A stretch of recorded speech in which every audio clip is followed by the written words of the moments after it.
Bon ok, la marque AS Max, une marque chinoise, m'a envoyé son duo d'intercom du modèle Z1, ils sont aussi d'autres modèles. Avant d'aller plus loin, je rappelle que je suis pas rémunéré par la marque, ils m'envoient simplement le produit, je le teste et je donne mon avis, qu'il soit bon ou mauvais, comme pour tous les produits jusqu'ici, anti-vol, écran de moto, tout ça. Ça n'a pas changé. Après, si je veux me rémunérer, il faut que je revende le produit et que j'espère en tirer quelque chose. Allez, on déballe ça sans plus attendre. On y va. Le petit carton, toi, tu t'en vas. Hop. Packaging plutôt classe jusqu'à présent. Pareil pour toi. À l'intérieur, on trouve les deux intercoms sans leur base. Et si on en trouve deux, c'est parce que c'est la version duo, comme peuvent le faire d'autres constructeurs. Il n'y en a pas un, il y en a deux. Allez, on déballe. Est-ce qu'on a besoin de retirer les deux? Non, on n'a pas besoin. Donc, toi, tu vas retourner là. Zik. Ok, j'imagine qu'il y a une boîte par intercom, donc on va en laisser une tranquille. Ok, parfait. Très bien. Très bien, de l'adhésif 3M très costaud, celui-ci je le connais bien, c'est le même que pour les GoPro. Ça doit être une lingette nettoyante, parfait, des autocollants qui brillent, une notice qui va m'être bien utile je pense, un câble de recharge USB-C tressé, assez costaud d'aspect, parfait, très bien, on va revenir sur la recharge un petit peu plus tard. La base ici dans sa version collante pour accueillir l'autre base et ensuite l'intercom dessus, très bien. Les écouteurs de 40 mm de diamètre. Ok, on va les ouvrir de toute façon puisqu'on va l'installer. Avec ici les fixations en velcro, très bien. Et les écouteurs en eux-mêmes qui sont ici, max. Et qui sont pas très épais, ils font un petit centimètre d'épaisseur avec leur base en velcro. On va voir que le casque que j'ai choisi pour la démonstration est pas le plus facile à équiper. Ok, ça c'est bon. La base, ce qui reçoit l'intercom en lui-même, si tu veux bien venir. Et on a tout de suite vu un des points positifs de ce système-là, c'est que c'est une fixation magnétique.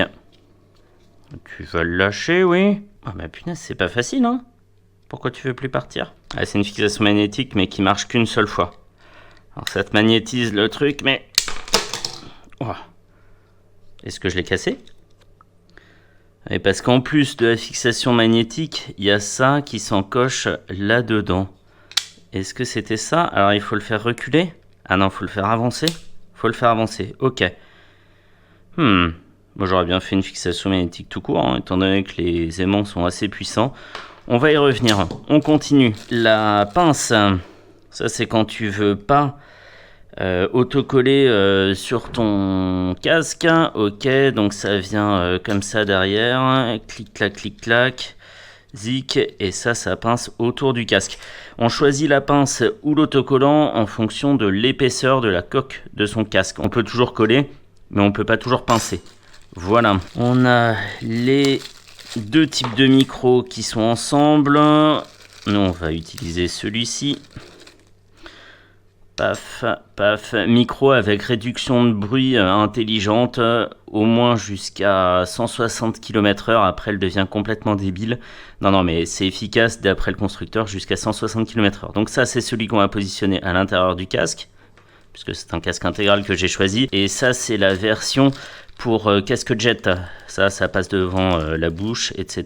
Bonjour, au revoir, oui, etc. Très bien, ok.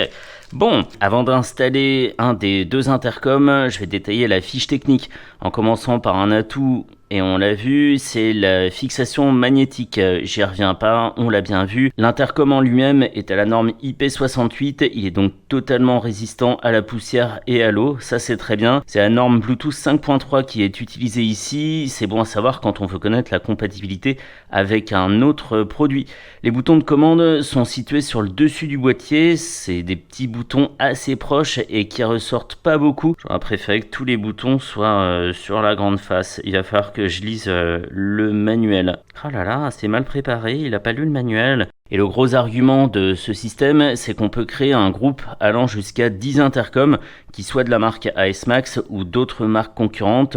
Cet intercom, il est fait pour s'associer à tout le monde. Parfait, il n'est pas embêtant. Le fabricant déclare que la portée est d'1,8 km entre intercoms. Je sais pas trop comment c'est possible. C'est pas très clair ce point. Pour référence, le Cardo Duo que j'ai, il a une portée de seulement 400 mètres. Et c'est 400 mètres dans les très bonnes conditions. Il faut pas que la route fasse une bosse et qu'on soit chacun d'un côté. Sinon ça marche pas. Donc c'est assez sensible à la portée quand on est en mode pur intercom, hein, sans être synchronisé à son téléphone et passer un appel à son copain. Techniquement, on dispose d'une réduction de bruit, je l'ai dit, pour assurer une bonne communication jusqu'à 160 km/h, je l'ai dit, je sais pas qui roule à ces vitesses, mais bon, c'est un point que je pourrais pas tester étant donné que je suis tout seul, j'aurais pas la possibilité d'avoir quelqu'un qui me dit oui je t'entends bien, 5 sur 5, tout est clair. C'est pas très grave. Dans cet intercom, on embarque un assistant qui répond au nom de Max, comme AS, Max la marque, tu l'as. Il est là notamment pour arrêter la musique, décrocher le téléphone, on lui donne des ordres. Il faut simplement dire « Hi Max » hein, en anglais, et je crois même que les instructions sont en anglais.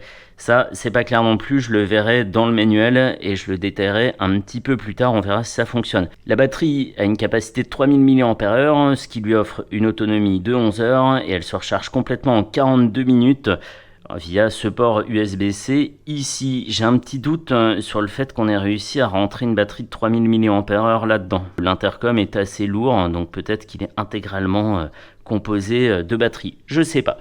Cet S-Max Z1, il est garanti 2 ans et cet ensemble de 2 intercoms coûte 260 €. On le trouve sur le site internet du constructeur et sur des grandes plateformes comme Amazon par exemple. Pour comparaison, le Cardo Spirit Duo HD coûte 213 €, donc il est plus cher que des concurrents mieux installés. Je ne sais pas si c'est justifié, je vais essayer de le déterminer en roulant. J'y vais tout de suite, enfin pas tout de suite, il faut d'abord que j'installe l'intercom sur le casque que mon frère m'a gentiment prêté, à savoir un Arai Profil V. C'est pas le plus facile pour ça parce que si on regarde à l'intérieur, au lieu d'avoir de l'habillage ici et un vide derrière ou un vide dans la partie en polystyrène, et ben en fait l'écouteur il doit venir se mettre ici sur cette partie du rembourrage qui est plus fine. Donc il va falloir venir velcroter du verbe velcroter du premier groupe ici. Ah bah ça marche direct. Ok, parfait. Hop, et quand on a sa joue qui passe ici, c'est complètement lisse. Punaise. Ah désolé. Ouah, je fais mal au tissu. Watch. Ok, et bah faudra pas s'amuser à le retirer tous les jours parce que le velcro est assez énervé. Ok, on y va. Profil V. S-Max Z1 et on va faire un test sur route, mais je montrerai d'abord comment c'est à la fin de l'installation sur le casque. Go, c'est parti. L'installation est en cours, j'ai quasiment fini, hein, ça m'aura pas pris plus de 5 minutes, mais j'en profite pour détailler vite fait la notice avec l'intercom volume moins, volume plus, intercom bouton, voilà, rien de particulier, et ça c'est le bouton pour les fonctions. Ok, pour l'allumer, on appuie à la fois sur les deux. Ok, cette LED là est personnalisable hein, dans sa couleur, on les a toutes ici, bleu, magenta, cyan, prune, pourpre, violet, que des couleurs que j'adore, hein. Non je plaisante, j'en vois pas la moitié, mais en tout cas il y a du rouge, il y a du bleu rouge, ça fait du violet quoi. Vert rouge, bon on va pas trop s'y attarder, et ensuite voice operation, ok, volume, ça, ok, you can also key operation settings, bon bah tout ça sera pour moi après, mode universel, etc. Ok, ça se résume à ça la notice, c'est quelques pages en anglais, en espagnol, il y a du Dutch, Sprechen Sie Dutch, il y a du français, et bah c'est bien, on va pas s'embêter, il y a de l'italien aussi, donc c'est cool, ils ont pensé à tout le monde. N'utilisez pas un chargeur avec une alimentation supérieure à 15 volts pour charger l'appareil, tu m'étonnes, t'as chargé très vite sinon. 15 volts ça fait déjà beaucoup, hein. Ok. Bon, 2 minutes plus tard, me revoilà. Effectivement, ça m'a pas pris plus de 5 minutes. Tout à l'heure, j'ai parlé de l'agressivité du velcro, mais en fait, j'avais oublié de mettre la petite interface. Où est-elle? Ça, là. Ce type de truc où il y a un velcro côté tissu du casque et un velcro pour le dos de l'écouteur. Donc en fait, quand tu retires ton écouteur, cette partie-là reste sur l'intérieur du casque et en fait, t'abîmes pas ton tissu. Donc, c'est fait, c'est là. Est-ce que la GoPro veut bien régler l'exposition? Non, c'est pas grave. Donc, on voit que c'est complètement fondu dans l'habillage du casque, donc ça c'est bien. De l'autre côté, même chose, le petit fil qui va là, j'en ai profité pour tout mettre dans cette partie à l'arrière. Donc pour brancher les deux écouteurs, c'est un petit jack, c'est même pas du 3,5, c'est peut-être du 2,5. Oh, je sais plus. Et pour brancher le micro, ça se fait, j'ai tout mis là-dedans. Là, il y a un peu de vide. C'est une prise propriétaire à 2 broches et le micro est ici. Est-ce qu'on peut avoir encore moins de lumière? Merci beaucoup. Très bien, il est là avec son petit autocollant 3ème. Voûte. Pour un ensemble qui ressemble à ça. Batterie restante, 100%. Ok, donc là, on sait qu'il est éteint. Volume moins, volume plus, les commandes, etc. C'est parti tout de suite sur la route. J'ai fait la synchro juste avant et ça s'est super bien passé. On va le démarrer maintenant. Hop. Device 1 connected. Ok. Max battery. Parfait. 100%. Ok. Ok. J'espère qu'on l'entend. J'ai mis le son à fond sur le petit bouton qui est d'ailleurs pas très réactif. On appuie 10 fois dessus et ça monte que d'une fois, encore 10 fois dessus et une fois, etc. Il a un temps pendant lequel il lag en fait. Il fait rien de particulier. Il se connecte par contre instantanément au téléphone et ça c'est génial. Une fois qu'il a été trouvé, il a été trouvé. On va mettre une adresse qui est quelque part par là et puis je vais aller complètement à l'inverse. Tout est prêt, bonne route. Attends.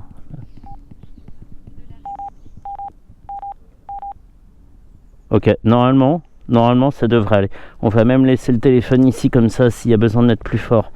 Ça sera possible et c'est parti. J'ai pas pris des gants hiver, hein. J'ai pas poussé le vis jusque là pour voir si les boutons se trouvaient facilement. J'ai des petits gants été et j'ai pas sorti le XJR mais le PCX et c'est parti, allez. J'espère qu'on va entendre bien comme il faut. Il n'y a aucune gêne de la part des écouteurs. Ok, elle me dit de tourner à gauche. Moi, je vais aller à droite. Il n'y a aucune gêne de la part des écouteurs. Ils sont très très fins, plus fins que les écouteurs du Cardo Spirit. Ils ont un diamètre plus important et donc une finesse qui est vraiment très bien. Et donc, c'est parfait. Devant, j'ai mis le micro peut-être un petit peu bas et en trop de façon frontale, mais en même temps je pouvais pas faire autrement à cause des deux ventilations du profil V qui aura créé des petites perturbations. Donc je vais décoller plus tard l'autocollant, le velcro pour le décaler à gauche, ça sera beaucoup mieux. Oh punaise, je me suis enfermé. Non, pas le système de casque, non. Je me suis enfermé, bon c'est pas très grave. Je déteste cette visière, allez. Ok, donc il m'a dit de tourner à droite, je vais pas le faire. Confort est génial, on va essayer un truc, je vais juste mettre un peu plus fort, voilà, parfait. Hi Max. Coming. Ouais, donc il me dit, ouais, coming. Stop the music, please. Excusez-moi, je n'ai pas compris. Ok, là c'est l'assistant Google sur mon téléphone qui a pris le relais, mais ça marche très très bien. On n'a pas à dire hey Google pour appeler l'assistant quand on est avec le kit main libre. Hi Max. Arrête la musique s'il te plaît. Donc on n'est pas obligé de lui parler en anglais à Max, c'est cool. Ça marche très très bien, l'assistant, je suis super surpris parce qu'on n'a pas à lui parler en anglais, on l'appelle en anglais, on peut même peut-être dire juste Max. Max? Eh ben non, juste Hi Max. Speaking. Est-ce que je peux avoir la météo s'il te plaît? J'ouvre YouTube Music. Oh l'abruti quoi, non mais Google, sérieux. Bon bref, l'association aux autres kits main libre, je peux pas attester parce qu'il faudrait que je fasse des allers-retours entre les deux casques, etc., etc. Mais je suis certain que ça fonctionne, tout est expliqué dans la notice. Et franchement, il s'en sort très très bien. On distingue bien par la forme et l'emplacement la fonction de chaque bouton. Mais par contre, le prix est pas forcément justifié, hein. Je rappelle qu'il est presque 50 € plus cher que le Cardo Spirit Duo HD, à vos souhaits. Donc, je sais pas si c'est vraiment justifié. Ouais, très bien, ouais. Puis tournez à gauche. Donc voilà, on peut en rester là pour ce AS Max Z1. Il était très bien.